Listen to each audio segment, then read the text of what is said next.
Good morning, everyone. I'm First Alert Meteorologist Courtney Jacobazzi. We continue our active weather pattern with more First Alert weather days today and tomorrow. This will eventually come to an end, this really rainy and stormy patterns. But in the meantime, today and tomorrow, you need to keep the umbrella on standby. First Alert Weather app would be a great tool to have because if storms are popping up in your area and these storms could carry heavy rain, gusty wind, and some small hail again, you'll want to know because you won't be wanting to head out and about in them. So let's talk about it. I do think that this will have a high impact on your day. So widespread afternoon and evening thunderstorms. We do have a few showers out there right now as well. So just be prepared for your evening commute to be impacted. And even for some of you parents picking up the kids from school later today or kids getting on the bus later today, some of you will have a higher chance for rain in that really early afternoon hour as well. So we did have a few showers out there this morning, still a few spotty showers, and that will continue through lunchtime. Just looking at isolated showers, really not expecting any thunderstorm activity this morning.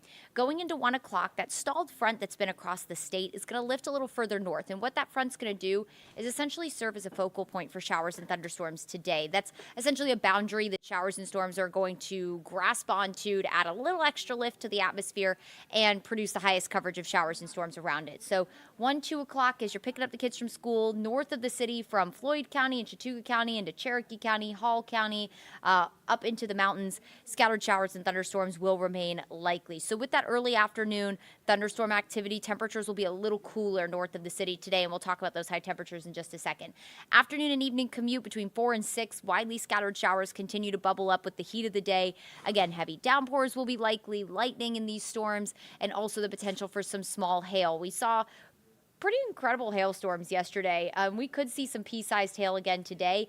We'll start to quiet down through the overnight hours. Can't rule out a few showers overnight. Tomorrow morning, we'll deal with maybe a spotty shower, maybe some patchy fog could develop. And tomorrow's storm mode is a little bit different. It'll be a little more linear rather than scattered. It looks like a line of storms will start to move in around 4 o'clock, push east into downtown around 6. So if you have any happy hour plans tomorrow, early dinner plans, they very well could be impacted by showers and thunderstorms. But the other difference tomorrow is these should be pretty quick passing. A lot of our storms haven't had any kind of steering current with them, so they've just kind of sat over one spot and washed themselves out or drifted very slowly. I think our storm activity tomorrow will be a little quicker. So between about 4 and 8, 9 p.m., showers and storms will be fairly likely across the area, so you'll want to at least bring an umbrella if you have any Friday night plans. High temperatures today, again, with the rain north of the city, topping out near 70 degrees, but from Atlanta off to the south, mid to upper 70s. We, again, will have that stormy pattern continue into Friday, but that does change for the weekend. We'll have a cold front move in, and that's going to dry us out for Saturday and Sunday. Overall, until we get to the weekend, we could pick up another half an inch to over an inch of rain in some spots, maybe some locally heavy amounts over 2 inches. That could very well lead to some street flooding. So we'll be watching for that very carefully. Your evening commute, you just need to take it easy on the roads because definitely can't rule out with these heavy downpours and these slow-moving storms today. Can't rule out some of that ponding in the roadways, especially those flood-prone areas. You just want to take it easy. But all this rain, regardless, will wash out all that pollen that we've had that has just been brutal the last couple of months. Here's a look at that weekend forecast. If you're already starting to make plans, because why not? It's Thursday. The weekend's around the corner. It looks mostly dry. Just a few brief thunderstorms on Saturday. Very quick passing. Definitely not a washout. That's all along a very dry cold front, a weak cold front. That'll leave us drier on Sunday and a little cooler. We will see sunshine both days. So if you have weekend plans, go ahead and continue on with them with temperatures staying in the low 80s both days. Here's a look at that First Alert 7-day forecast. So our First Alert weather days today and tomorrow for widely scattered thunderstorms that will really fire up for the afternoon and evening both days. We'll start to dry out over the weekend. We'll see mostly sunny to partly cloudy skies on Saturday. A few quick passing thunderstorms possible in the afternoon and evening, but overall, really not a washout of a day. It'll overall be a pretty nice day on Saturday. Sunday, the humidity starts to drop. We'll have low 80s, a nice breeze. Sunday's going to be gorgeous to get out and enjoy, and we'll stay mostly dry into next week. So we'll bring an end to this wet pattern for the most part with maybe just an isolated storm or two Monday and Tuesday. Wednesday's completely dry with high temperatures back in the mid 80s. It'll be nice and warm and toasty going into next week, and thankfully we will be nice and dry. We'll hold on to some drier weather ending April and kicking off May. If you can believe it, May is already around the corner. All right, everyone, make sure to have that First Alert Weather app handy. It'll be a great tool to have to track the storms in your area, especially for your ride home tonight from work. So make sure to have that handy. I'm now going to turn it over to Atlanta News First anchor Gravir Dinza. She's going to take you through all of the top stories for the day today. Busy out there as always in Metro Atlanta, but Gravir is going to take you through everything you need to know, and I'm going to get her nice and set up here so she can, oops, I almost messed up, y'all, almost messed up. Too many buttons on this thing. But Gravir is here to walk you through everything you need to know, all the happenings across Metro Atlanta. If they could just see all the stuff that we do behind the scenes to make this switch, right? All right, so we're here. Great to see everybody. Yeah, it's kind of gloomy out there today, but you know what? It's okay, because we're going to get past it. So as Courtney mentioned, we're going to talk about some of the stories that are making headlines today. We're going to begin with breaking news that came in the overnight hours, and that is from the city of South Fulton. If you have been watching us, you know that we've been following what's been going on with the city and kind of the battle between the city council and Mayor Khalid Kamau. The city council has really questioned a lot of his spending habits, saying that, you know, and trips that he took, you know, saying, hey, he bought a pool table, he took a trip to Africa. He's defended his actions, but we're learning overnight that he is no longer running for re-election. So let's show you some of that video of the mayor. And he said that he is bowing out of the race. Councilmember Carmelita Gums, running for the position, did release a statement thanking Mayor Kamau for his 8 years of service to the city, but says South Fulton is ready to move on. So that is the breaking news coming in the overnight hours. All right, the other story we're watching, we talk about this a lot. Cyber criminals after your hard-earned money. The FBI says internet crimes, because we know everybody's on the internet these days, actually increased last year across the country. Our Sarah Hammond covered this story for us this morning, and she is reporting from FBI headquarters to tell us exactly how much money those cyber criminals stole from Georgians last year. Here's her report. The FBI says reported losses in Georgia last year totaled $420 million. They say that's a 40% increase year to year. And the FBI says nationally, the top 3 cyber crimes were phishing and spoofing, extortion, and personal data breaches. And they say cryptocurrency-related losses far exceed any other category. Reports of cryptocurrency crimes jumped 122% in Georgia last year. And Georgia ranked 11th in complaints filed in 2024. That's up from 13th back in 2023. Now, Supervisory Special Agent Aaron Sears said they worry that people are not getting the message to be very aware of who and what you are interacting with online, and they say some are losing their entire life savings. It's concerning because it shows that the fraud is continuing to increase at a level we haven't seen in over a decade. The numbers are staggering in terms of the losses, and we see that from a personal perspective. When I see a victim come in and the actual impact of those people, those aren't just numbers in the report, those are real people.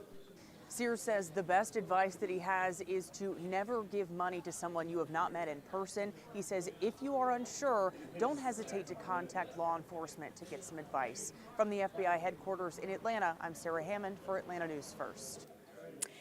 So we always have to be on guard, especially these days. So Sarah, thank you so much for that report, but certainly eye-opening to know exactly how much money is being stolen.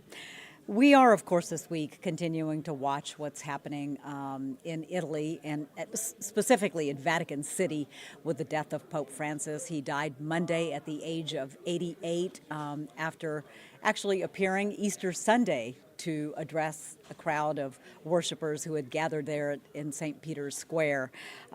He died after spending almost 40 days in the hospital, actually battling double pneumonia, but he was still able to make that Easter address to those who were gathered there. And now nearly 50,000 mourners have paid their respects to Pope Francis. His body is lying in state. They have extended those hours for people to be able to pay their respects because so many people want to do so. He's lying in state at St. Peter's Basilica until his funeral on Saturday. That funeral will take place at 4 a.m. Atlanta time. We, of course, will be carrying that for you here on Atlanta News First. CBS is going to have a special report on Saturday morning.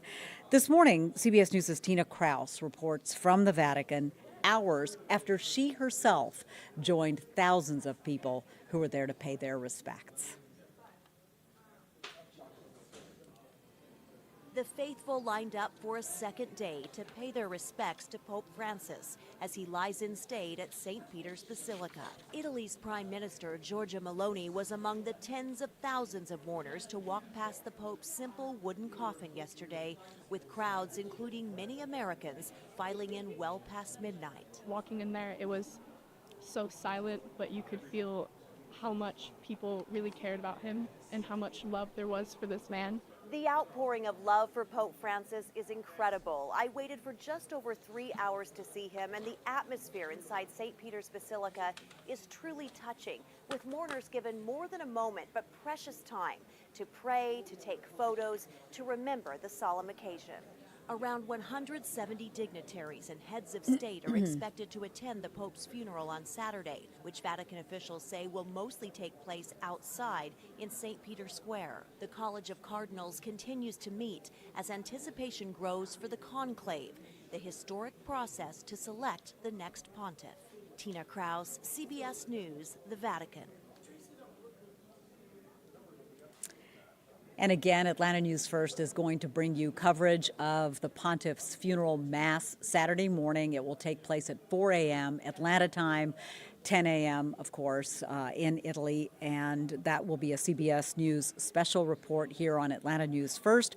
Again, our coverage beginning at 4 a.m. on Saturday for those of you who would like to watch. Certainly it'll be a very special morning for so many people. I want to talk a little bit about, we're getting all this rain here these last couple of days, and again today and tomorrow. My neighbor yesterday was burning out in his yard, and I looked over and I was like, oh, he's getting that burning in before our burn ban takes effect. And a lot of you may not know this, but Georgia does have a burn ban. So let's talk about that. This is just kind of a heads up for those of you that might have brush piles, limbs and debris and all that stuff left over from the winter. It's a seasonal ban. It is between May and September to kind of help boost our air quality and also to prevent fires that may break out during the hot summer months. So starting next Thursday, 54 counties across Georgia will not be able to burn outdoors until October 1st. And just so that you understand what this is not for those small backyard fire pits or some of the grilling that you might be doing. This is really for those larger burn piles which you might have on your property. Some of you do. As a matter of fact, I do myself.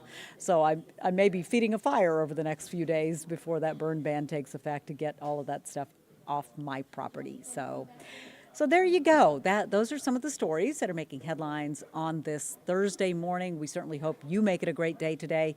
Just a reminder again, just to be mindful of the weather today and tomorrow. We are in a first alert weather day, unfortunately, because of the rain and the potential for a few storms out there.